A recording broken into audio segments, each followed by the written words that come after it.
ওয়ালাইকুম আসসালাম। আচ্ছা, মেয়েরা কোন বিষয়গুলো হাইট রাখে বলতে পারবেন? এই তো অনেক বিষয় হাইট রাখে। এমন কোন বিষয়?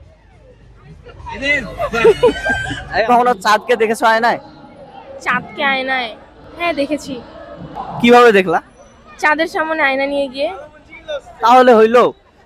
চাঁদকে তো আয়নায় কখনো এক্সট্রা ভাবে দেখা যায় না। তুমি যখন আয়নার সামনে দাঁড়াও তখনই তো চাঁদ আসে। তখন তো সেটা মানে আয়নাতে তো তখন নিজেকেই দেখি, তাহলে কি আমি চাঁদ? তুমি তো চাঁদের থেকে কোনো অংশে কম না।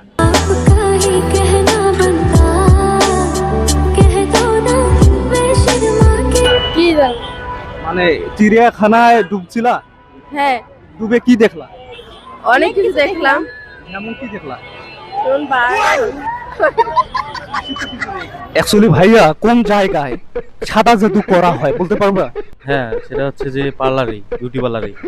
नहीं तू समझा नहीं। ছেলেদের বুদ্ধি বেশি নাকি মেয়েদের বুদ্ধি বেশি একটু বলবেন?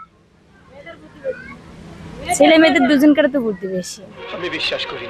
কিন্তু আমাদের এখানে প্রচলিত আছে যে মেয়েদের বুদ্ধি নাকি হাঁটুর নিচে থাকে, কথাটা কি ঠিক? জানি না। আচ্ছা আপু, তাহলে আপনাকে একটা কোশ্চেন করি। একটি রাখালের 17টি গরু ছিল, তো সেই গরুর মধ্যে 9টি গরু বাদে সবগুলো গরু মারা গেছে। এখন কয়টি গরু আছে? 17টি গরুর মধ্যে 9টি গরু বাদে সবগুলো গরু মারা গেছে, এখন কয়টি গরু আছে? বলতে পারবো না।